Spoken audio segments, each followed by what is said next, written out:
창세기 17장 아브라함이 99세 때에 여호와께서 아브라함에게 나타나서 그에게 이르시되 나는 전능한 하나님이라 너는 내 앞에서 행하여 완전하라. 내가 내 언약을 나와 너 사이에 두어 너를 크게 번성하게 하시니 아브라함이 엎드렸더니 하나님이 또 그에게 말씀하여 이르시되 보라 내 언약이 너와 함께 있으니 너는 여러 민족의 아버지가 될지라. 이제후로는 내 이름을 아브라함이라 하지 아니하고 아브라함이라 하리니 이는 내가 너를 여러 민족의 아버지가 되게 함이니라. 내가 너로 심히 번성하게 하리니 내가 내게서 민족들이 나게 하며 왕들이 내게로부터 나오리라. 내가 내 언약을 나와 너 및 내 대대 후손 사이에 세워서 영원한 언약을 삼고 너와 내 후손의 하나님이 되리라. 내가 너와 내 후손에게 내가 고려하는 이 땅 곧 가나안 온 땅을 주어 영원한 기업이 되게 하고 나는 그들의 하나님이 되리라. 하나님이 또 아브라함에게 이르시되 그런즉 너는 내 언약을 지키고 내 후손도 대대로 지키라. 너희 중 남자는 다 할례를 받으라. 이것이 나와 너희와 너희 후손 사이에 지킬 내 언약이니라. 너희는 포피를 베어라. 이것이 나와 너희 사이의 언약의 표징이니라. 너희의 대대로 모든 남자는 집에서 난 자나 또는 너희 자손이 아니라 이방 사람에게서 돈으로 산 자를 막론하고 난 지 8일 만에 할례를 받을 것이라. 너희 집에서 난 자든지 너희 돈으로 산 자든지 할례를 받아야 하리니 이에 내 언약이 너희 살에 있어 영원한 언약이 되려니와 할례를 받지 아니한 남자 곧 그 포피를 베지 아니한 자는 백성 중에서 끊어지리니 그가 내 언약을 배반하였음이니라. 하나님이 또 아브라함에게 이르시되 내 아내 사레는 이름을 사레라 하지 말고 사라라 하라. 아멘.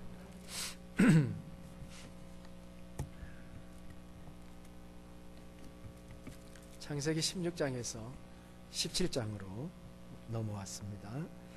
지난주 말씀 기억하신지 모르겠지만은 우리는 각 장과 장 사이, 절과 절 사이에 이 행간이라고 그래요. 이 행간을 잘 읽을 줄 아는 것이 성경 이해에 도움이 됩니다. 16장 16절은 86세에 일어난 일이고 17장 1절은 99세에 일어난 일입니다. 몇 년 차이가 난다고요? 13년 차이가 한 절에서 나는 거예요. 그래서 대부분의 성경 해석자들은 이 기간을 정체된 13년, 침체된 13년으로 봅니다. 영적인 침체기라는 거예요. 우리가 살다 보면 영적인 침체기가 있어요. 그런데 벗어나야죠. 벗어나야 됩니다. 우리가 하나님의 말씀대로 하나님과 바른 관계를 가지고 살지 않고 그것을 자기 마음대로 해석을 해가지고 내가 원하는 방향으로 갈 때에 하나님은 침묵하지 아니할 수밖에 없습니다. 권면을 했는데 안 들으면 어떻게 해요? 다른 방법이 없죠. 그저 침묵할 수밖에 없는 겁니다. 이것이 로마서 1장에 나와 있는 하나님의 모습이기도 해요. 하나님께서 불신자들을 다루시는 것이 거기 나와 있는데 이 불신자들이 하나님을 마음에 두기를 원하지 않아요. 그럼 어떻게 됩니까? 하나님께서 그냥 내어버려 둘 수밖에 없었습니다. 이걸 하나님의 포기라고 얘기를 합니다. 로마서 1장에는 하나님이 3번 포기하시는, 하나님이 내어버려 두사 이렇게 3번을 반복했기 때문에 그것을 하나님의 3중 포기라는 말로 이렇게 말하기도 하죠. 그런데 우리가 하나님의 포기를 얘기할 때 과연 하나님은 인간을 완전히 포기하시는 하나님이신가?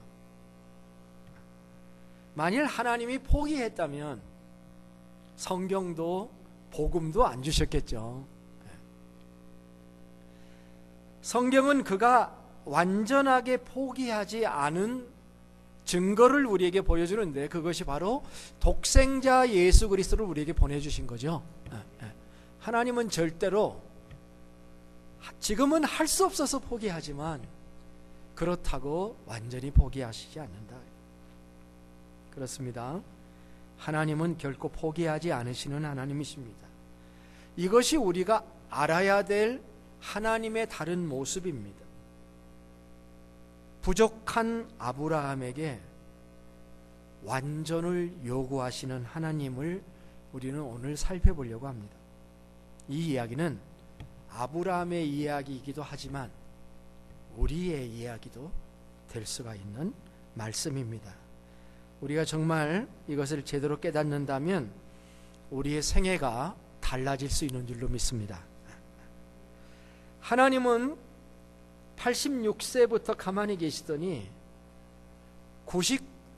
영원하신 하나님은 그 순간이에요. 그죠? 영원하신 하나님에게 13년은 순간인데 인간에게는 좀 길어요. 근데 99세 때 나타나셨습니다. 그리고 이렇게 말씀하십니다. 나는 전능한 하나님이다. 너는 내 앞에서 행하여 완전하라. 여기에 두 가지 단락이 있는데요. 첫째는 나는 전능한 하나님이다 라고 말씀하십니다. I am God Almighty. 나는 전능한 하나님이다. 근데 히브리어로 보면은 전능한 하나님이 엘샤다이예요. 그래서 나는, 원래 히브리어는 이렇게 주어가 앞에 나오는 법이 없고 동사나 단어 뒤에 붙는데 여기는 아주 특별해요. 아니 엘샤다이 이렇게 되어 있어요. 나는 전능한 하나님이다. 이렇게 기록되어 있습니다. 아마 하나님께서 13년 동안 기다리시면서 제일 하고 싶은 말씀이 아니었겠는가, 그렇게 생각을 해요. 그것은 이스마엘을 안고 기뻐하는 아브라함 가정에게 주시는 하나님의 말씀이었어요. 10년을 기다리다가 머리를 굴려보니까 이거 안 되겠어요. 자기는 더 늙어가고, 그래가지고 편법을 사용해서 이스마엘을 얻은 아브람. 그리고 그 이스마엘을 기뻐하는 그 가정의 모습을 보고 막 키우면서 거기에 만족하는 그 모습을 보고 하나님의 심정은 저건 진짜가 아닌데, 내가 의도했던 게 아니었는데, 마치 가짜 다이아몬드를 보고 막 즐거워하는 모습을 보고 바로 그 옆에 진짜 다이아몬드가 있는데 그걸 발견하지 못하는 그 사람을 보는 심정과 같은 것이 아니었겠는가. 나는 전능하신 하나님이라고 말한 다른 뜻은 이제라도 나는 모든 것을 할 수 있는 하나님이다. 그것을 상기시켜 주는 거예요. 백수가 된 아브라함에게, 그 백수가 아니고 그 백수입니다. 백수가 된 아브라함에게 하나님은 말씀하시는 거죠. 네가 백수지만 100살이 되었지만 100살의 나이를 갖고 있지만 나는 지금이라도 아들을 줄 수 있는 전능한 하나님이다. 이렇게 지금 말씀하고 있는 거 아니겠어요? 불가능을 가능으로 바꾸실 수 있는 능력의 하나님이다. 이렇게 말씀해 주시는 거예요. 하나님에 대한 새로운 발견들이 필요합니다. 하나님이 자신을 계시해 주실 때마다 아브라함은 하나님을 배우고 있어요. 신앙생활은 하나님을 배워가는 과정이에요. 멜기세덱을 만났을 때 전쟁한 다음에 우리가 앞에서 봤죠. 14장 사건에서 롯이 사로잡혀가는 전쟁에 휘말린 탓에 전쟁에 출전하고 돌아오다가 멜기세덱을 만났을 때 그는 지극히 높으신 하나님, 너를 승리케 해주신 지극히 높으신 하나님이다라는 것을 배웠을 때에 엘 엘련이라는 말을 배웠으며, 하갈을 통해서, 하갈이 갔다 와서 간증했겠죠. 내가 하나님의 사자를 만났다. 하나님은 정말 나를 살펴주시는 하나님이셨다. 라고 했을 때 나를 살펴주시는 하나님, 히브리어는 엘 로이, 로이가 목자라는 뜻이고 살펴준다는 뜻이에요. 로이. 그래서 엘 로이라고 하는 것을 배웠습니다. 그리고 이번에는 전능하신 하나님 엘 샤다이, 하나님께서 엘 샤다이를 가르쳐 주십니다. 하나님께서는 첫 번째는 내가 전능한 하나님이다라고 내 뜻대로 안 되니까 하나님도 못하시는 분이다 이렇게 생각하는 데서 끝나지 않고, 그리고 좌절해 있을 때 하나님이 나는 여전히 전능한 하나님이야 라고 그러면서 너는 내 앞에서 행하여 완전하라 이렇게 말씀하십니다. 원어를 직역하면 이런 뜻입니다. 너는 내 얼굴 앞으로 스스로 걸으라. 내 얼굴 앞에서 걸으라는 거예요. 여러분 얘기했지만 라틴어로는 코람데오라는 말과 통하는 말입니다. 하나님의 면전 앞에서, 하나님의 임재 앞에서라는 뜻입니다. 사람을 속일 수는 있습니다. 그러나 하나님 앞에서는 아닙니다.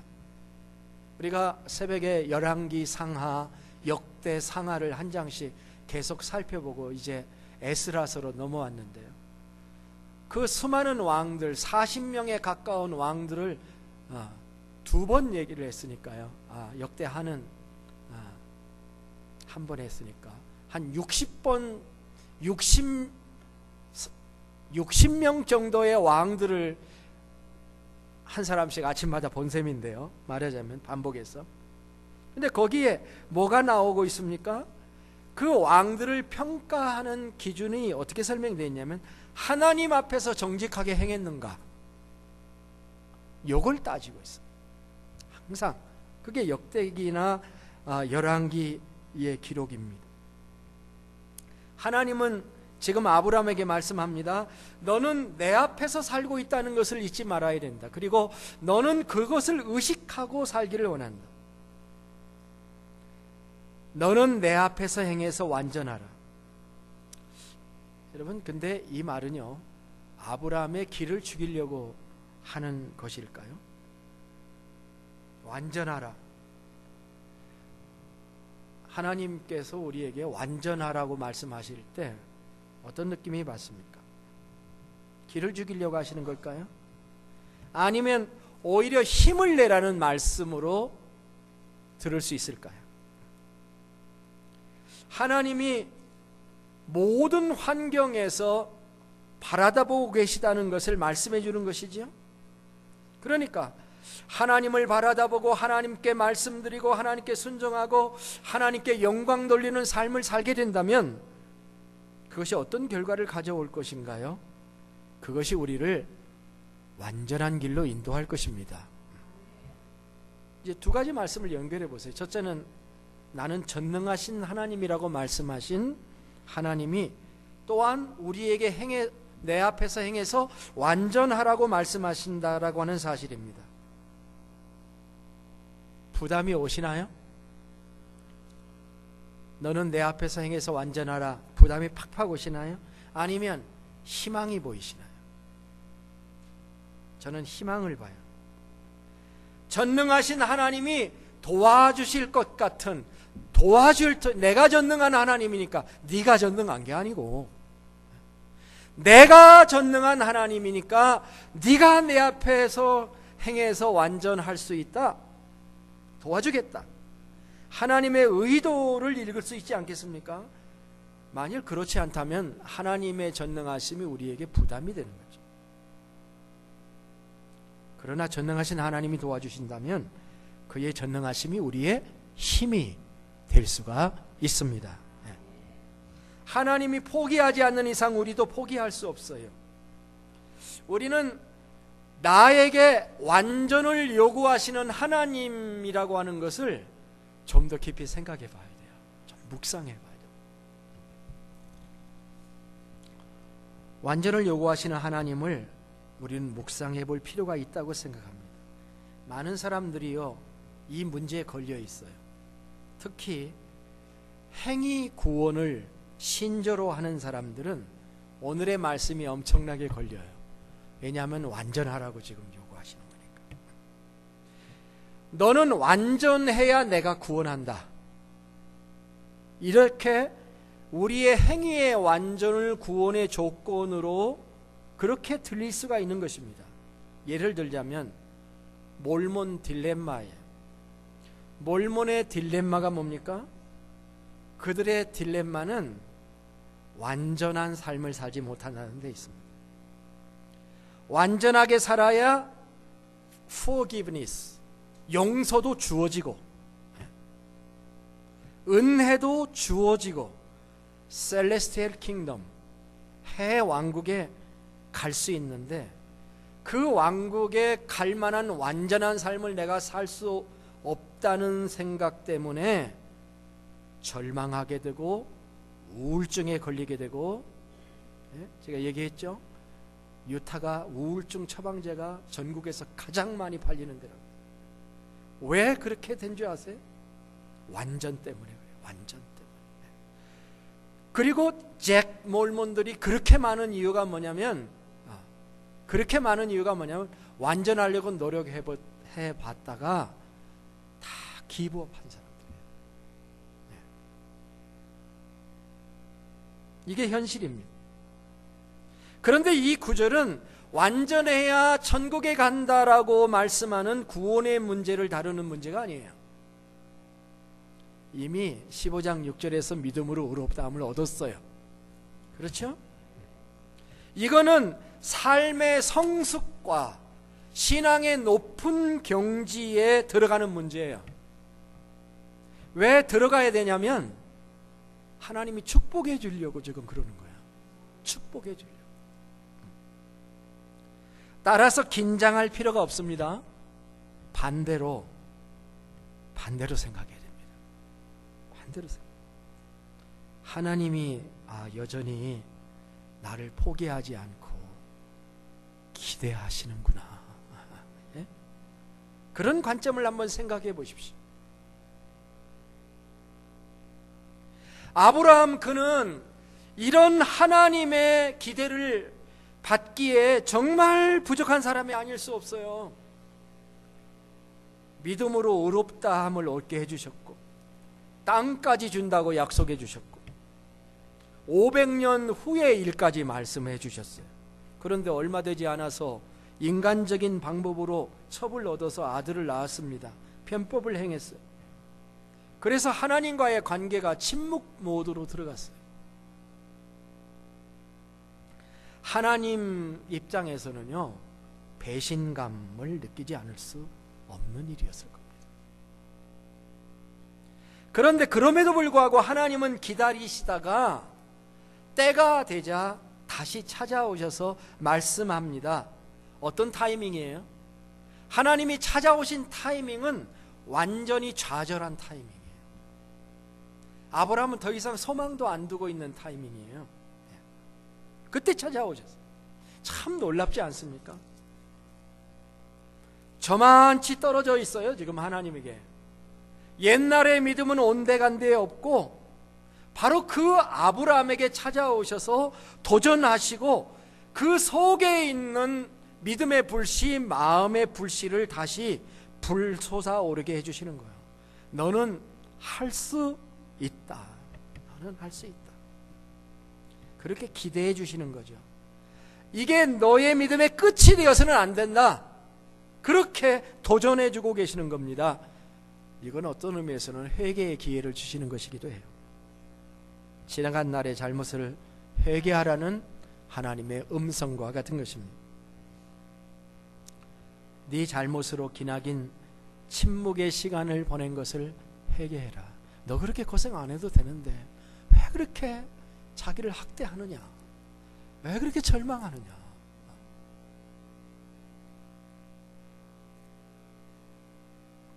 네 문제를 바로 보고 해결할 기회를 가져라고 기회를 주시는 겁니다. 너는 끝났다고 생각하지만 나는 그렇게 생각하지 않는다 라고 말씀. 세상의 모든 사람들이 아브라함을 더 이상 기대하지 않아요.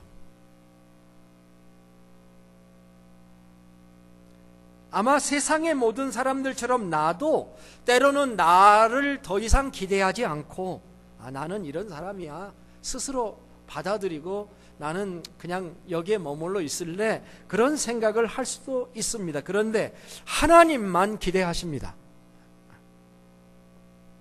그는 우리를 보시며 불쌍하니까 너를 그냥 건져만 줄게라고 말씀하시는 것이 아니라 하나님은 욕심이 있으십니다.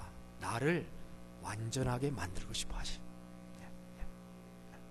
너는 내 앞에서 행해서 완전해라. 이 말씀이 우리에게 팍팍 부담이 오는 게 아니라 이 말씀을 제대로 깨달으면 얼마나 은혜인지요. 감사한 일이에요. 이사야는 이렇게 예언을 했습니다. 그는 다투지도 아니하며 들레지도 아니하리니 아무도 길에서 그 소리를 듣지 못하리라. 상한 갈대를 꺾지 아니하며 꺼져가는 심지를 끄지 아니하기를 심판하여 이길 때까지 하리니. 우리 같아도 심지가 좋지 않으면 버려버리고 다른 초를 쓸 수 있습니다. 근데 하나님께서는 갈대가 상하면 그거 어디다 써요? 갈대가 아주 건강해야 그거 가지고 줄자로 쓰기도 하고 고대에 그렇게 했지 않습니까? 근데 갈대가 상하면 버릴 수밖에 없는데 하나님은 그렇게 안 하신다. 여전히 나를 사랑하시고 나를 기대하시고 나에게 뭔가를 요구하시고 나는 전능한 하나님이라고 말씀하시잖아요. 우리는 상한 갈대요 꺼져가는 심지 같은 보잘것없는 존재들에도 관심을 가지시는 하나님을 찬양해야 합니다. 성질 고약한 하갈을 찾아가서 위로하시는 하나님을 볼 때 우리는 그것을 더욱 알 수 있습니다. 그리고 다만 위로하시는 것이 아니라 뭔가 열매를 맺게 하시고 결실을 맺게 하시고 완전을 권면하시는 것입니다. 시편 18편 제가 참 좋아하는 시편인데요. 시편 18편에 이런 기록이 있습니다. 그러므로 여호와께서 내 의를 따라 갚으시되 그의 목전에서 내 손이 깨끗한 만큼 내게 갚으셨도다. 이 하나님께서는요 반드시 리워드가 있어요. 보상이 있어요. 내가 의로운 삶을 살아가면 거기에 보상을 해주시겠다 이렇게 약속이 되어 있어요. 18장 24절인데요 부터 27절을 제가 읽을 건데요. 자비로운 자에게는 주의 자비로우심을 보이시며, 우리가 하나님의 자비를 경험하고 실천하고 산다고 하지만 그 자비의 깊이가 얼마나 넓을까요? 완전할까요? 조금 맛볼 정도 아니겠습니까? 그러니까 우리가 사랑이 있다고 해도 우리의 사랑이 한계가 있잖아요. 근데 하나님은 자비한 자에게는 더 자비를 경험할 수 있도록 거기에 축복을 해주시고 기름을 부어주셔서 자비한 자에게는 더 자비를 나타내시고 완전한 자에게는 주의 완전하심을 보이시고, 요 대목입니다. 한번 따라서 합시다. 완전한 자에게는 주의 완전하심을 보이시고. 네, 그렇죠. 우리가 완전하다고 그래서 얼마나 완전합니까? 그러나 완전을 맛볼 수 있습니다. 우리가 그럴 때 그 완전한 자에게 주의 깊은 완전함, 넓은 완전함, 완벽한 완전함을 경험하도록 인도하신다는 말씀이잖아요. 깨끗한 자에게는 주의 깨끗하심을 보이시고 사악한 자에게는 주의 거스리심을 보이시리니 주께서 곤고한 백성은 구원하시고 교만한 눈은 낮추시리이다. 이 구절에는 우리의 노력에 따라 하나님이 더 크게 응답해 주신다는 말씀이에요. 물론 우리의 노력도 필요하다는 말씀으로 보이기도 합니다. 그러나 이게 다가 아니에요. 31절 32절을 읽어보면 이런 말씀이 나와요. 여호와 외에 누가 하나님이며 우리 하나님 외에 누가 반석이냐. 이 하나님이 힘으로 내게 띠띠우시며 내 길을 완전하게 하시며. 하나님이 완전하게 해주시는 거지. 그러니까 완전하라라고 말씀할 때 막 내 노력으로 완전하고 나 혼자 애쓰고 힘써서 나중에 두 손 들게 되는 그런 길이 아니라, 자, 여기서 우리는요, 완전케 하시는 하나님을 생각해 봅니다. 우리 보고 완전하게 행하라고 말씀하고 계시지만 실제는 하나님이 우리를 완전케 만들어 가고 계시는 거다. 하나님은 완전하라고 말씀만 하시고 자기는 빠지시는 하나님이 아니다는 거예요. 오늘 본문 말씀을 보면은 그렇게 말씀하신 하나님께서 우리를 어떻게 완전하게 만들어 가는지 구체적인 모습을 보게 됩니다. 몇 가지 원리를 이 말씀에서 볼 수 있게 되는데요.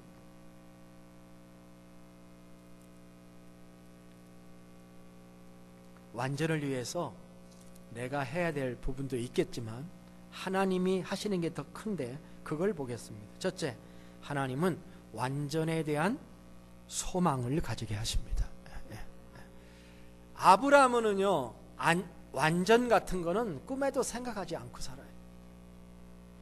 자, 정말 살아가는데 바쁜 사람들은 무엇을 먹을까 입을까 마실까의 문제가 눈앞에 있죠. 그러니까 그걸 위해 치열하게 싸웁니다. 그게 완성된 사람들은 어떻게 합니까? 어떻게 삶을 좀 더 안락하고 엔조이하며 살까? 그거 생각하겠죠. 그 다음 단계는 완전의 단계인데, 사람들이 아브라함이 그 생각하고 살았을까요? 아닙니다. 근데 하나님께서 위에서도 말했지만 구원을 위한 완전이 아닙니다. 성숙을 위한 완전이고 완성을 위한 완전이에요. 하나님을 기쁘시게 하기 위한 완전입니다. 하나님이 우리를 자신의 형상으로 만드시고 아브라함처럼 부족한 사람임에도 불구하고 하나님이 완전을 요구하고 계시다고 하는 거예요. 그것은 하나님이 도와주시겠다고 아까도 말했습니다. 도와주시겠다고 약속하는 것이고 그 목적을 우리가 이룰 수 있다고 하는 것입니다. 아브라함에게 만일 이것을 요구했다면 우리에게도 요구하실 것입니다. 우리에게도 완전하고 성결하고 거룩한 자녀의 삶을 살아라, 이렇게 말씀하시는 하나님의 마음에 감사와 영광을 우리가 돌려야 됩니다. 비록 불완전하지만 내가 하나님의 완전을 경험할 수 있기를 위해서 기도하고 비전으로 삼고 살아야 됩니다. 실패한다고 해도 우리는 구원을 잃어버리지 않습니다. 우리는 이미 구원받았습니다. 그렇기 때문에 구원받은 자들에게 가져야 될 하나님의 완전에 대한 소망을, 비전을 가지고 주님 하루를 살아도 하나님 앞에 온전하고 완전하게 살게 도와주세요. 기도하며 우리가 살아갈 수 있는 겁니다. 두 번째는 하나님께서 미래의 약속을 해주십니다. 2절입니다. 내가 내 언약을 나와 너 사이에 두어 너를 크게 번성하게 하리라. 이것은 완전을 추구하는 자의 미래를 보장해 주시겠다고 하는 약속의 말씀이 아닐 수가 없습니다. 하나님이 이렇게 말씀하실 때 아브라함은 어떻게 했습니까? 만일 하나님이 나에게 너는 내 앞에 생에서 완전하라 하고 말씀했을 때 우리는 어떻게 리스폰스를 해야 되나요? 아브라함은 어떻게 했습니까? 아브라함은 어떻게 했어요? 엎드렸죠. 하나님 앞에 엎드렸습니다. 이 말이 매우 중요합니다. 우리도 하나님이 말씀하실 때는 엎드려야 됩니다. 그러면 하나님이 그에게 또 말씀을 하셔요. 하나님이 우리에게 완전을 요구하실 때 부담을 느끼지 말고 하나님 앞에 엎드리는 것이 옳다고 생각됩니다. 언약을 세워주시고 번성을 약속하실 때 우리는 엎드려서 아멘 하고 그것을 받아들이고 찬양해야 됩니다. 엎드릴 때 하나님이 뭐라고 말씀하시냐면, 보라, 내 언약이 너와 함께 있으니 너는 여러 민족의 아비가 될지라. 하나님이 왜 아브라함에게 완전을 요구하셨겠습니까? 여러 민족의 아버지가 될 사람을 만들어야 되는데, 그 아브라함이 여러 민족의 아버지가 될 만한 믿음을 가진 사람이 되어야 축복을 주시는데, 약속만 있는 게 아니라 하나님의 축복은 늘 그런 것 같아요. 그냥 주시는 게 아니에요. 그것을 받을 만한 인격의 준비가 딱 되었을 때 현실로 주시는 거거든요. 사람을 만들어 놓고 그 사람이 그것을 매니지먼트 할 수 있는 그러한 인격을 먼저 만들어 놓고 일을 주시는 것이 맞는 거죠. 그래서 네가 열국의 아버지가 된다는 것은 그냥 너한테 혼자에게 준 특권이 아니고, 네가 그것을 감당할 만한 완전의 인격을 네가 먼저 만드는 게 중요해. 그게 내가 너에게 축복을 주는 방법이야. 이렇게 말씀을 하신 거예요. 그러니까 우리가 완전을 해도 되고 안 해도 되는 문제가 아니고, 우리가 참으로 하나님의 말씀을 우리가 바로 받을 때 우리의 믿음의 수준을, 그릇을 먼저 만들어가는 것을 완전으로 주님이 요구하신 거예요. 그 다음에 거기에 부어주시겠다, 이렇게 약속된 겁니다.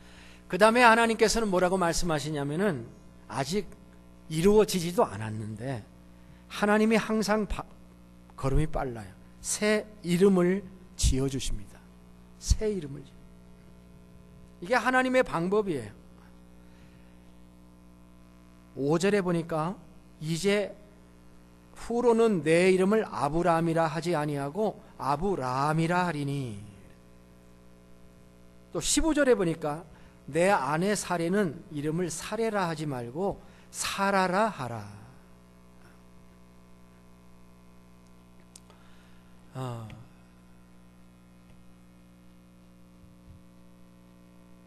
같은 이름인데 조금 달라졌죠, 그죠? 제가 이메일을 2개를 갖고 있는데, 하나 이름이, 하나 이메일의 이름이 가운데 이니셜 T자를 쓰니까 경T예요. 그래서 저는 경T차입니다. 그게 제가 두 번째 이름이에요, 말하자면은. 근데 아브라함에게 아브람을 아브라함으로 바꾸고 사레를 사라로 바꿨어요. 똑같은 이름인데 살짝만 바꿔놓으셔요. 근데 의미는 엄청나게 달라요. 아브람이라는 말도 이름이 좋은 이름이에요. 고귀한 아버지라는 뜻입니다. 근데 아브람은 뭡니까? 열국의 아버지예요. 고귀하지만 a father예요. 아브람은. 그렇죠? 그런데 아브람은 열국의 아버지예요. 열국의 아버지. Father of a multitude. 열국의 아버지. 그 사례 이름도 마찬가지예요. 사례 이름도 참 좋아요. 나의 공주라는 뜻이에요. 그런데 사라는 열국의 어머니라는 뜻입니다. 그러니까 이름이 두 사람 모두 그 사이즈가, 이름의 사이즈가 굉장히 커진 거예요. 민족을 이렇게 품을 수 있는 그런 이름으로 하나님께서 바꿔주신 것입니다. 이게 하나님께서 지금 만들어 가시는 방법이에요. 근데 문제는 이름을 자기들이 바꾼 게 아니라 하나님이 바꿔주셨어요. 하나님이 장명하신 거죠. 야복강에서 야곱이 씨름하다가 이름이 바뀌어진 거 아시죠? 하나님이 야곱이라는 이름을 뭘로 바꿔줬죠? 이스라엘이라는 이름으로 바꿔주신 겁니다. 당시 사람들의 이름을 짓는 것은 인격과 행동의 그 열매로 이름을 짓습니다. 기대하는 거죠. 따라서 장명한다고 하는 것은 그것을 기대한다는 뜻이죠. 성경의 이름은 어떤 때는 굉장히 잔인해요. 예를 들자면 하갈, 우리 지난 시간에 하갈 얘기했죠. 하갈이라는 이름의 뜻이 뭐라고 그랬죠? 하갈은 애굽 여인이고 종인 거 맞는데 하갈이라는 이름의 뜻은 도망자라는 뜻이야. 그렇죠? 그런데 그런 이름이 아닌 아브람, 사라, 이 얼마나 놀라운 이름들입니까? 하나님이 그런 이름을 붙여주신 것은 그러한 사람으로 만들어 가겠다고 말씀하시는 거예요. 하나님은 우리에게 어떤 이름을 주셨나요? 제가 세 가지 얘기하려고 하는데, 첫째는 하나님이 우리에게 성도라는 이름을 주셨습니다. 성도. 우리가 거룩해서요, 거룩하지 못하죠. 고린도 교회에 있는 성도들에게 편지하노니 하면서 고린도전서가 시작되는데요, 고린도 교회 편지 내용을 들여다보니 얼마나 많은 문제들이 그 속에 있습니까? 그런데도 불구하고 성도라고 불러요.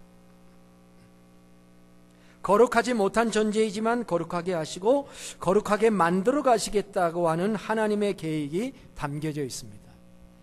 우리의 이름은, 두 번째 우리의 이름은 예수 그리스도의 제자예요. 이것이 우리의 이름입니다. 또 우리에게 세 번째 이름이 있다면 그리스도인이라는 이름이 있습니다. 그리스도를 모신 사람, 그리스도가 안에 있는 사람. 여러분 안에 예수 그리스도가 계시지요? 우리는 그리스도인이죠. 그리스도에게 속해 있습니다. 우리에게 새 이름을 지어 주심으로 우리를 온전함으로 이끌어 가시는 하나님을 찬양합니다. 내가 지은 이름이 아닙니다. 우리가 믿었을 때 주님이 주신 이름이에요.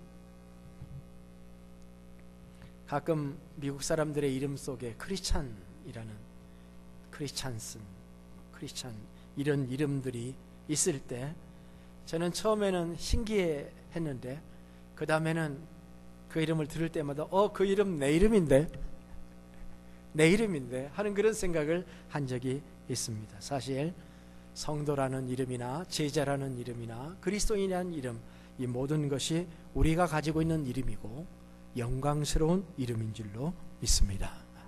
마지막으로 하나님께서는 할례를 시행하라고 얘기를 합니다. 10절부터 14절 할례에 대한 말씀이 나오죠. 너희 중에 남자는 다 할례를 받으라, 그렇게 말씀했습니다. 제가 자세히 이 구절을 읽지는 않겠습니다.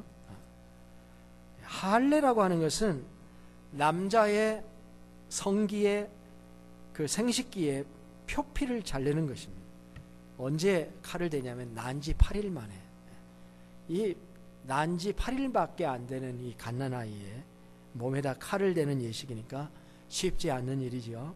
그러나 할례를 시행하게 된 것은 하나님께서 아브라함과 언약을 체결하시고 내가 너를 열국의 아비, 열국의 어미로 만들어 준다고 하는 언약을, 그것을 실천한다고 하는 어떤 증표를 만들자, 언약 체결의 증표로서 할례를 요구하신 겁니다.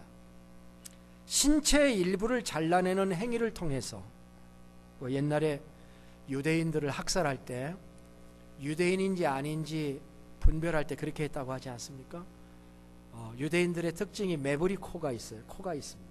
코가 이렇게 커요. 그걸로 봐서 구분을 하든지, 안 되면 그걸로도 구분이 안 되면 벗겨봐요. 벗겨보면은 할례를 받았는지 안 받았는지가 그대로 드러나요. 그래서 그걸로 분별을 했다고 하지 않습니까? 그러니까 신체 일부를 잘라내는 행위를 통해서 죄악의 관계를 단절하고 하나님의 언약 관계에 들어가게 된다는 의미가 있습니다. 피를 흘리고. 그래서 몸에 할례의 흔적을 가지면 어떻게 생각해 보세요. 아침마다 샤워를 할 때마다 이렇게 확인하게 되는 거죠. 우리는 내 몸을 잘라 하나님과 언약한 사람이구나. 지금 하나님께서 아브라함을 완전하게 만들어 가시는데 별별 방법을 다 사용하고 계십니다. 그런 생각을 하게 되죠. 이 모든 것들이 하나님이 자기의 백성을 만들어 가시는 거예요. 여러 사건을 통해서 경험하게 하시는 거죠. 말씀을 맺겠습니다. 자, 오늘 말씀의 가장 중요한 포인트는 하나님이 영적 침체에 들어가 있는 아브라함에게 완전하라고 말씀하시는 것입니다. 13년 동안 무의미한 삶을 반복하고 있는 아브라함에게 나타나셔서 새로운 결단을 요구하시면서 촉구하시면서 스스로 완전하라고 하셨을 뿐만이 아니라 하나님이 완전을 만들어 가시려고 모든 것을 새롭게 하십니다. 완전에 대한 개념을 집어넣으시고 그거에 잘 될 거라고 언약도 세워주시고 약속해 주시고 막 이름까지도 바꿔주시고 그 다음에 몸에다가 흔적까지 남겨놓으시고 그렇게 해서 당신의 자녀를 만들어 가시는 하나님, 정말 놀라운 하나님이시죠. 우리는 오늘 이 시간 하나님이 우리에게도 말씀하신다고 믿습니다. 나는 전능한 하나님이다. 나는 엘샤다이, 아니 엘샤다이, 나는 전능한 하나님이다. 너는 내 앞에 행해서 완전해라 할 수 있다. 너의 고결한 목표를 땅바닥에다 내팽개치지 말아라. 너는 내가 선택한 사람이고 많은 사람을 위해 선택한 사람이라고 말씀하시면서 우리에게 완전이라는 새로운 비전을 우리에게 주십니다. 받으세요. 엎드려 받으세요. 그리고 하나님 앞에서 주님이 만들어 가시는 앞으로의 일을 기대하면서 주님께 나아갈 수 있기를 원합니다. 이사야 35장 3절 6절 말씀으로 오늘 말씀을 마치겠습니다. 너희는 약한 손을 강하게 하며 떨리는 무릎을 굳게 하며 겁내는 자들에게 이르기를 굳세어라. 두려워하지 말라. 보라, 너희 하나님이 오사 보복하시며 갚아주실 것이라. 하나님이 오사 너희를 구하시리라 하라. 그때 맹인의 눈이 밝을 것이며 못 듣는 사람의 귀가 열릴 것이며 그때 저는 자는 사슴같이 뛸 것이며 말 못하는 자의 혀는 노래하리니 이는 광야에서 물이 솟겠고 사막에서 시내가 흐를 것임이라. 아멘. 기도하겠습니다. 하나님, 우리는 하나님을 바라다보며 이 시간 찬양하기를 원합니다. 하나님께서 우리에게 하시는 기대와 하나님이 그 일을 이루기 위해 헌신하는 것 때문에 우리가 감격합니다. 주님은 지금도 나를 포기하지 않으셨다는 사실, 단지 한 분의 무서운 하나님으로 우리에게 완전을 요구하시고 기준에 못 미치면 우리를 차별하시는 그런 하나님이 아니고 완전을 요구하시면서도 완전을 가져다 주시는 하나님이라는 사실에 우리는 감격합니다. 그 하나님의 말씀을 기쁨으로 받게 하시고 그 완전을 우리가 경험하는 날까지 우리를 도와 주시옵소서. 존귀하신 예수님의 이름으로 기도하옵나이다. 아멘. 아멘. 다 같이 일어나셔서 찬송가 219장 부르시겠습니다.